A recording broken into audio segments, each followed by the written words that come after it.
Ma fiancée a publié sur Instagram, certains hommes ne deviennent jamais de vrais hommes. J'ai trouvé mieux. J'ai publié, félicitations. Puis j'ai identifié la femme enceinte du nouveau compagnon sur notre photo de fiançailles. Leurs téléphones ont explosé en l'espace de quelques minutes. Moi, un homme de 32 ans, je suppose que j'étais fiancé à Solène, une femme de 30 ans. Nous étions ensemble depuis 5 ans, nous vivions ensemble depuis 4 ans dans notre appartement parisien. Nous avons un chien, un animal sauvé nommé Milo, qui a plus de personnalité que la plupart des gens que je connais. Nous avions toute une vie, du moins c'est ce que je pensais. Tout s'est effondré mardi dernier. C'était une soirée normale. J'ai préparé le dîner. Nous avons regardé une émission sur une compétition de soufflage de verre. Elle semblait un peu distante, collée à son téléphone, mais ce n'était pas inhabituel. Solène vit sa vie à travers un fil Instagram soigneusement organisé. Chaque repas, chaque sortie, chaque coucher de soleil vaguement inspirant devait être documenté. Je suis une personne discrète. C'était un sujet de discorde, mais on fait des compromis, n'est-ce pas? Vers 23 heures, je me préparais à aller au lit. Elle était toujours sur le canapé, tapant furieusement avec ses pouces. J'ai embrassé le sommet de sa tête et j'ai dit que j'allais me coucher. Elle a juste grogné. Je me suis endormi au son de ses légers tapotements rythmiques. Je me suis réveillé vers 2 heures du matin pour prendre de l'eau. La lumière du salon était toujours allumée. Solène était partie. Un petit frisson de malaise a parcouru ma colonne vertébrale. J'ai vérifié la chambre, vide. Ses clés de voiture avaient disparu. Son sac de travail n'était plus là. Une valise du haut de l'armoire avait disparu. Mon cœur a commencé à faire un solo de batterie frénétique contre mes côtes. J'ai attrapé mon téléphone, les doigts maladroits, pour l'appeler. C'est alors que j'ai vu la notification. Solène avait publié dans sa story Instagram. C'était une photo d'elle trinquant avec une flûte de champagne avec un homme que je n'avais jamais vu auparavant. Il avait son bras passé autour de son épaule, un sourire suffisant plaqué sur son visage. Ils étaient dans un bar chic et faiblement éclairé du Marais. La légende est ce qui a vraiment remué le couteau dans la plaie. Certains garçons ne deviennent jamais des hommes. J'ai trouvé mieux. Et puis, juste pour s'assurer que le couteau était fermement enfoncé, elle l'a identifié. Appelons-le Thibaut. J'ai senti l'air quitter mes poumons. C'était ce choc spécifique et déchirant où votre vision se rétrécit et où vous pouvez entendre votre propre sang gronder dans vos oreilles. 5 ans, toute une vie terminée via une story Instagram. Le manque de respect pur et époustouflant de la chose, la lâcheté. J'ai cliqué sur le profil de Thibaut. Il était public. Bien sûr qu'il l'était. Il ressemblait au genre de gars qui pensait que posséder un voilier était un trait de personnalité. Beaucoup de photos de lui en polo de marque, avec des airs narquois, tenant des poissons qu'il avait pêchés en souriant avec un ensemble de facettes dentaires d'une blancheur aveuglante. Et puis je l'ai vu, la 3e photo sur son fil d'actualité, une séance photo de maternité professionnelle. Une belle femme rayonnante, les mains berçant un ventre très rebondi. Thibaut lui embrassait le front. La légende disait, j'ai hâte de rencontrer notre petite princesse. Mon incroyable femme Pauline est une championne. Mo dièse famille, mo dièse béni, mo dièse papa fille. La photo datait de 3 semaines. Ma première pensée n'a pas été la rage. Ce n'était même pas de la tristesse. C'était une clarté chirurgicale froide et silencieuse. Une pensée si précise que j'avais l'impression qu'elle m'avait été transmise d'en haut. C'est un problème avec une solution. Je n'ai pas appelé Solène. Je ne lui ai pas envoyé de message. Je n'ai rien cassé du tout. Je suis allé sur notre ordinateur portable commun et j'ai ouvert notre galerie de photos de fiançailles. Les photos avaient été prises par un professionnel. Nous avions l'air heureux, voire béat. C'était un mensonge, mais il était bien photographié. J'ai sélectionné ma préférée. C'était un gros plan de nous, elle montrant la bague, moi embrassant sa tempe. Son sourire avait l'air sincère. C'était celle que sa mère avait encadrée sur le rebord de sa cheminée. Je suis retourné sur Instagram. J'ai trouvé mon propre compte, rarement utilisé. J'ai publié la photo. La légende était simple. Félicitations. Ensuite, j'ai identifié Solène et j'ai identifié Thibaut. Et puis, d'une main ferme, j'ai cherché sa femme, Pauline. Son profil était également public. Beaucoup de photos de préparation pour le bébé. Une visite virtuelle de la chambre d'enfant. Un compte à rebours jusqu'à la date d'accouchement. J'ai identifié Pauline. J'ai posé mon téléphone face vers le haut sur le comptoir de la cuisine. Je me suis versé un grand verre d'eau et je me suis assis par terre, le dos contre les placards. Milo s'est approché à pas de loup et a posé sa tête sur mon genou en gémissant doucement. Cela a pris moins d'une minute. D'abord, mon téléphone s'est allumé. Une notification de Solène, puis une autre et encore une autre, une rafale de notifications. Ensuite, le nom de Thibaut est apparu. Puis, il a commencé à vibrer pour un appel. Solène. Je l'ai ignoré. Puis Thibaut a appelé, ignoré. Puis, à travers l'appartement silencieux, je l'ai entendu. Un faible bourdonnement. L'iPad de Solène, qu'elle avait laissé sur la table basse. L'écran s'est allumé. Une cascade de notifications. Instagram, Facebook, WhatsApp, SMS, ses amis, mes amis, sa famille, ma famille, tous ceux que nous connaissions. Voyant la publication, voyant les identifications, faisant le lien en temps réel. Il était 2h30 du matin un mardi, et je venais de faire exploser calmement et très délibérément 2 vies avec une seule photo bien placée. J'ai bu une gorgée d'eau. Ce n'était que le début. Je ne souhaiterais à personne ce genre de clarté nocturne de 2h du matin. Les 24 heures qui ont suivi ma publication ont été un flou de bruit numérique. Mon téléphone est passé en mode avion. Cependant, j'ai laissé l'iPad de Solène allumé.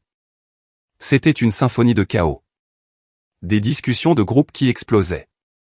Des amis exigeant des réponses.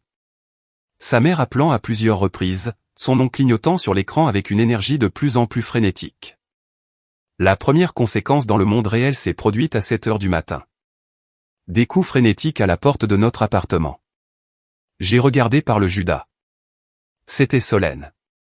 Elle avait l'air d'avoir été traînée à l'envers à travers une haie. Le mascara coulant, les cheveux en bataille. La femme chic et suffisante de la story Instagram avait disparu.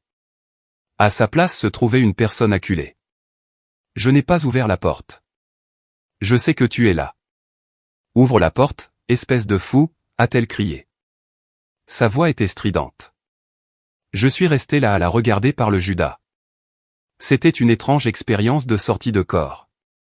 Je n'étais pas en colère. Je me sentais détaché, comme un observateur. Son téléphone a commencé à sonner dans sa main. Elle a répondu, le dos tourné à ma porte. Je ne pouvais pas entendre l'autre côté, mais je pouvais l'entendre, elle. Non, maman. Ce n'est pas ce que ça a l'air d'être. Je ne sais pas pourquoi il ferait ça. Il est complètement perdu. Non, Thibaut n'est qu'un ami. Oui, il est marié, mais c'est compliqué. Manipulation, détournement, le manuel classique. Elle a fini par abandonner et est partie. 1 heure plus tard, les courriels ont commencé. Le premier venait de Solène. Une longue tirade décousue. J'étais un monstre. Comment pouvais-je lui faire ça? J'avais ruiné sa vie pour un malentendu. Le deuxième courriel provenait d'un avocat. Je ne m'attendais pas à cela si rapidement. C'était une mise en demeure. C'était agressif. Cela m'accusait de harcèlement, de diffamation et d'infliction intentionnelle de détresse émotionnelle. Il exigeait que je retire immédiatement la publication. C'était signé par un avocat d'un cabinet très cher et très puissant. La famille de Thibaut, s'est-il avéré, avait de l'argent. Le genre d'argent qui garde des avocats sous contrat pour de petits problèmes comme celui-ci. C'est là que les choses ne se sont pas déroulées exactement comme prévu. J'avais anticipé les retombées sociales, pas une attaque légale en moins de 12 heures. Ma réponse silencieuse et méthodique avait soudainement le potentiel de devenir très bruyante et très coûteuse. La lettre était une tactique d'intimidation, et une bonne. Pendant un instant, j'ai ressenti une lueur de peur. Ils essayaient de me réduire au silence, de me faire passer pour l'agresseur, mais ensuite j'ai relu la lettre. Je ne suis pas avocat, mais je suis un lecteur attentif. La lettre était pleine de fanfaronnades, mais elle reposait sur l'idée que j'avais publié quelque chose de faux, ce qui n'était pas le cas. J'ai publié une photo de ma fiancée. J'ai écrit « Félicitations » et j'ai identifié les parties concernées. Rien de ce que j'ai fait n'était illégal. C'était juste d'une efficacité dévastatrice. La lettre a cependant accompli une chose. Elle m'a montré leur stratégie. Ils allaient me dépeindre comme l'ex perturbé et vindicatif et Solène allait jouer la victime. J'ai donc ajusté ma propre stratégie. Il ne s'agissait plus seulement de réponse sociale. Il s'agissait de me protéger. Tout d'abord, j'ai tout documenté. Des captures d'écran de sa story, de son profil, des identifications, des horodatages. J'ai sauvegardé les courriels de menaces. J'ai commencé un dossier. Deuxièmement, j'ai appelé mon propre avocat, un homme que j'utilisais pour mes contrats d'indépendant. Il est perspicace et, plus important encore, il n'a pas peur de se battre. J'ai expliqué la situation calmement, factuellement. Il m'a dit que la lettre c'était 90% de vent, mais que nous devions être prudents. Il m'a conseillé de retirer la publication. Vous avez déjà gagné cette bataille, a-t-il dit. Le mal est fait. La capture d'écran est dans la nature. Maintenant, vous passez à la défense et vous prenez l'air raisonnable. C'est ce que j'ai fait. J'ai supprimé la publication. C'était comme une concession et ça a fait mal. Mais mon avocat avait raison. Internet est éternel. La capture d'écran circulait déjà parmi nos amis et notre famille comme une traînée de poudre. Le vrai problème était l'appartement. Nous étions tous les deux sur le bail de colocation.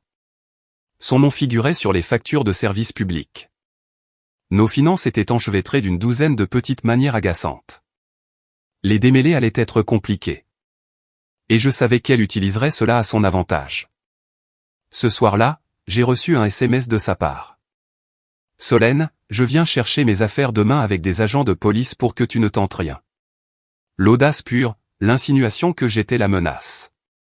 C'est à ce moment-là que le détachement s'est fissuré juste une seconde et qu'une vague de colère froide m'a envahi. Pas le genre brûlant et hurlant, le genre silencieux et patient. J'ai répondu un seul mot. Moi? D'accord. Elle voulait jouer dur. Très bien, jouons. J'ai passé le reste de la nuit au téléphone avec mon avocat et à passer au peigne fin notre contrat de location, et je l'ai trouvé. Une magnifique petite clause négligée et je savais exactement comment j'allais l'utiliser. L'escorte policière était une belle touche, mais elle était sur le point de découvrir qu'un uniforme ne remplace pas un contrat juridiquement contraignant. Il ne va nulle part. Il est actuellement endormi sur mes pieds. C'est le seul être censé dans tout ce gâchis.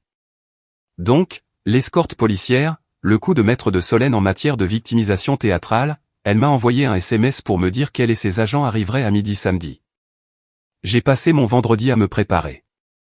Mon avocat avait confirmé que ma lecture du bail était correcte. C'était un contrat de colocation standard. Nous étions conjointement et solidairement responsables, mais il y avait aussi une clause spécifique sur l'abandon de logement. Si un locataire retire ses effets personnels et montre son intention de ne plus résider dans la propriété, le locataire restant peut en assumer le contrôle total en attendant une notification officielle au propriétaire. Le départ dramatique de Solène, sa valise, sa story Instagram déclarant qu'elle avait trouvé mieux, c'était une déclaration d'intention assez claire. Son SMS disant qu'elle venait chercher ses affaires était la cerise sur le gâteau. Elle ne venait pas pour discuter du bail. Elle venait pour vider les lieux. Samedi à 11h, j'ai appelé un serrurier, un homme très gentil et très efficace qui a changé les serrures de ma porte d'entrée en moins de 30 minutes. Il m'a donné 3 nouvelles clés. À 11h45, j'ai envoyé un courriel à notre propriétaire. J'ai joint des captures d'écran de la story Instagram de Solène, son SMS et une déclaration officielle selon laquelle elle avait abandonné le logement conformément à la clause 7B de notre contrat de location. Je l'ai informé que j'avais changé les serrures pour sécuriser les lieux en tant que seul locataire restant et que j'assumerais le paiement intégral du loyer à l'avenir. J'ai mis mon avocat en copie. À midi pile, on a sonné à la porte. Je n'ai pas utilisé le Judas cette fois. J'ai ouvert la porte. Solène se tenait là, les bras croisés, un sourire narquois sur le visage. Derrière elle se trouvaient 2 agents de police qui avaient l'air de s'ennuyer et légèrement mal à l'aise. Et derrière eux, garé sur le trottoir, se trouvait Thibaut. Il était appuyé contre un Range Rover noir brillant, lunettes de soleil sur le nez, essayant d'avoir l'air imposant. C'était la première fois que je le voyais en personne. Il était plus petit que sur ses photos. « Je suis ici pour mes affaires », a annoncé Solène, la voix assez forte pour que les agents l'entendent clairement. J'ai une escorte pour assurer ma sécurité. Je lui ai fait un sourire calme et poli. Je crains que tu ne puisses pas entrer, Solène. Son sourire narquois a disparu.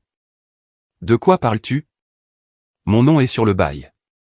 C'est vrai, ai-je convenu, mais tu as abandonné le logement conformément à notre contrat de location et conformément à la notification que j'ai déjà envoyée à notre propriétaire. J'ai sécurisé les lieux. Tu as perdu ton droit d'accès lorsque tu as quitté les lieux sans préavis. Elle a blêmi. Elle s'est tournée vers l'un des agents. Agent, il m'a enfermé dehors de mon propre appartement. L'agent, un homme d'une 50aine d'années à l'air las, a soupiré. Monsieur, son nom est-il sur le bail? Il y est, ai-je dit, en brandissant une copie de mon courriel au propriétaire. Mais il s'agit d'une affaire civile, agent, et non pénale. Elle a abandonné le logement. Je l'ai sécurisé légalement. Vous pouvez voir ma correspondance avec le propriétaire juste ici. Si elle estime avoir le droit d'entrer, elle doit en parler au propriétaire ou obtenir une ordonnance du tribunal. L'agent a lu le courriel. Il a regardé de moi à Solène. Il a compris immédiatement. C'était une dispute domestique qui avait été transférée dans le domaine civil. Son travail consistait à maintenir la paix, pas à interpréter des contrats de location. Madame, a dit l'agent en se tournant vers Solène. Il a raison. Nous ne pouvons pas le forcer à vous laisser entrer. C'est un problème entre propriétaire et locataire. Vous devez aller au tribunal. Le visage de Solène était un masque de rage. C'est de la folie. Toutes mes affaires sont là-dedans. Mes vêtements, mon ordinateur portable. Tu aurais dû y penser avant d'annoncer publiquement que tu me quittais pour un homme marié, ai-je dit, ma voix toujours douce, toujours calme. Thibaut a finalement décidé de s'éloigner de son véhicule. Et mec, laisse-la juste prendre ses affaires. Ne sois pas comme ça. Je l'ai regardé, je l'ai vraiment regardé. La montre chère, les dents parfaites, l'arrogance désinvolte. Tu dois être Thibaut. Félicitations, au fait, pour le bébé. Il s'est figé. Les agents ont échangé un regard. Solène avait l'air d'être sur le point de perdre contenance. J'ai emballé certains de tes essentiels pour toi, ai-je dit en me tournant vers Solène. J'ai passé la main par la porte et j'ai sorti 2 boîtes en carton. À l'intérieur, j'avais mis sa brosse à dents, des articles de toilette, quelques vêtements de rechange dont je savais qu'elle se fichait, et sa photo encadrée préférée d'elle et de sa mère. Une petite touche psychologique. J'ai posé les boîtes par terre devant la porte. Le reste de tes affaires sera conservé dans un garde-meuble. Mon avocat contactera le tien pour convenir d'un moment où une entreprise de déménagement professionnel viendra les récupérer à tes frais. Tu ne dois pas revenir dans cette propriété. Elle m'a juste fixé, sans voix. Toutes ces fanfaronnades, tous ces jeux de pouvoir s'étaient évaporés. Les agents n'étaient plus que des spectateurs maladroits d'une rupture très publique. Allons-y, Solène, a marmonné Thibaut en lui attrapant le bras. Il avait l'air petit, vaincu. Il m'a jeté un regard haineux et l'a dirigé vers le Range Rover. Tu vas le regretter, a-t-elle hurlé par-dessus son épaule. J'ai juste fermé la porte. Je me suis appuyé contre elle, la nouvelle clé froide dans ma main. Je pouvais les entendre se disputer pendant qu'ils partaient. Les agents sont montés dans leur voiture et sont partis. Silence. Ce n'était pas une victoire parfaite. L'appartement semblait immense et vide. Chaque pièce renfermait un souvenir, et je savais que la bataille juridique ne faisait que commencer. Ce n'était pas la fin. Mais à ce moment-là, debout dans le calme de ma maison récupérée, j'ai ressenti la lueur de quelque chose que je n'avais pas ressenti depuis longtemps. La paix. Et puis j'ai commencé à emballer le reste de ses affaires. Le moindre eau à paillettes, chaque panneau vivre, rire, aimer, chaque morceau de sa vie qui avait envahi la mienne. Il était temps de faire le ménage. La bataille juridique a été aussi difficile que je m'y attendais. L'argent de la famille de Thibaut signifiait qu'ils m'ont attaqué durement. Ils ont essayé de me poursuivre pour la valeur des biens de Solène, affirmant que je les avais retenus. Ils ont essayé de me faire expulser. Ils ont envoyé lettre de menace après lettre de menace. Mon avocat, que son cœur cynique soit béni, a tout géré. Le tournant a été la déposition. C'est une réunion juridique où les avocats des 2 parties peuvent vous interroger sous serment. Elle s'est tenue dans une salle de conférence stérile d'un immeuble de bureaux du centre de Paris. Moi, mon avocat, Solène et son avocat chic et cher. Thibaut n'était pas là.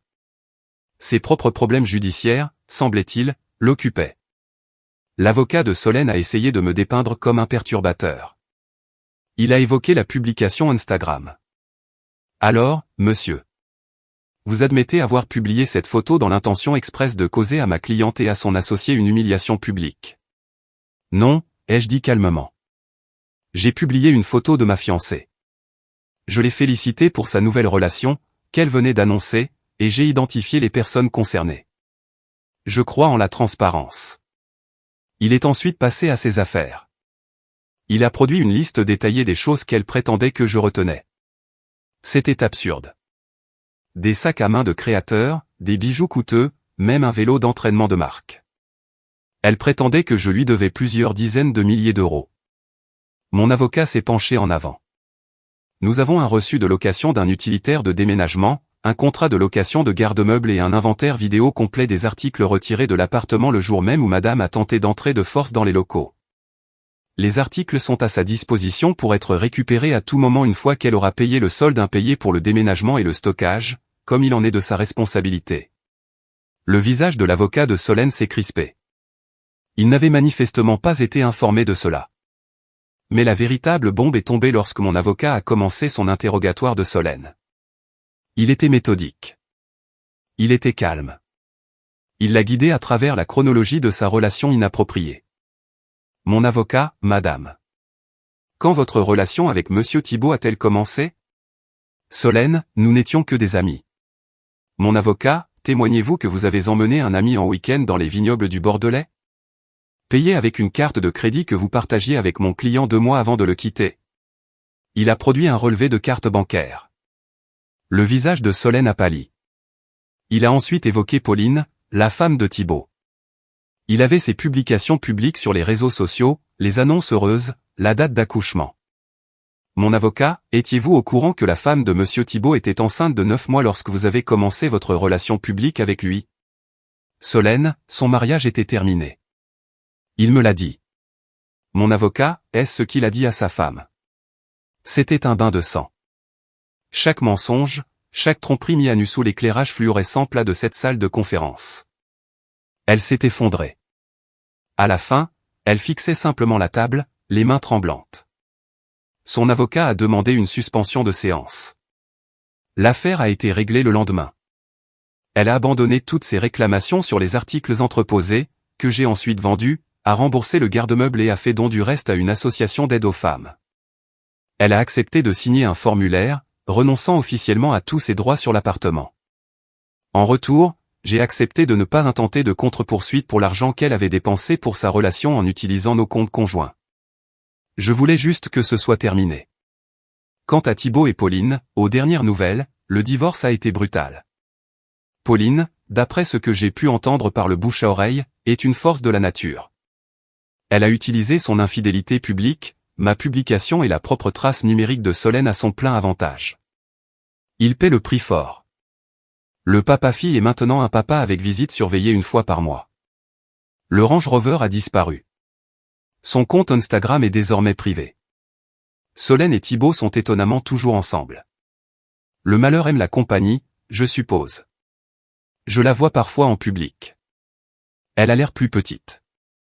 L'éclat confiant et soigné qu'elle a toujours eu a disparu, remplacé par une sorte de surréaction défensive fragile. Nous ne nous regardons pas dans les yeux. Et moi, je vais bien. La fin n'est pas parfaite. Il y a des cicatrices. J'ai encore des moments de colère brute, de profonde tristesse pour les 5 années que j'ai perdues. Je dois consciemment repousser une voix cynique dans ma tête lorsque je rencontre de nouvelles personnes. La confiance ne vient plus facilement. L'appartement est à moi maintenant. Il a été redécoré. Moins de gris et de beige, plus de couleurs, plus de moi. Milo est heureux. Il a tout le lit pour lui la plupart des nuits. Il y a quelques semaines, j'étais dans un parc pour chiens près du canal Saint-Martin. Milo courait après une balle et une femme à côté de moi sur le banc Harry. Il a beaucoup d'énergie, a-t-elle dit. Nous avons commencé à parler de chiens, du quartier, de rien. Elle s'appelle Constance. Elle a un golden retriever maladroit et un sourire chaleureux et sincère. Nous allons prendre un café la semaine prochaine. Je ne m'attends à rien. Je ne cherche pas une grande romance ni une fin hollywoodienne. Mais pour la première fois depuis longtemps, je ressens la lueur de quelque chose que je croyais parti pour de bon. L'espoir. C'est un genre d'espoir calme et logique. Le genre qui vient après le passage de la tempête et que vous vous retrouvez debout dans les décombres, mais que vous réalisez que vous êtes toujours debout et que vous pouvez commencer à reconstruire. Commentaire, j'ai beaucoup réfléchi à cette histoire avant de la partager avec vous aujourd'hui. Ce qui m'a profondément marqué, c'est à quel point il est essentiel de protéger son estime de soi. Poser des limites claires et respectueuses est souvent le premier pas vers la guérison. Réagir avec calme et lucidité nous évite de nous perdre davantage dans la douleur. La guérison ne se fait pas du jour au lendemain, mais elle commence par une décision personnelle. Soyez doux et bienveillant envers vous-même, même quand les autres ne le sont pas. Choisir la paix plutôt que de prolonger le conflit est un acte de courage. Chaque épreuve peut nous apprendre à mieux connaître nos véritables besoins. Je crois que l'espoir revient toujours quand on lui fait de la place dans notre cœur. N'hésitez pas à me dire dans les commentaires ce que cette histoire vous a inspiré. Si vous avez aimé, n'oubliez pas de laisser un commentaire et de soutenir la chaîne en vous abonnant. À bientôt pour les prochaines stories.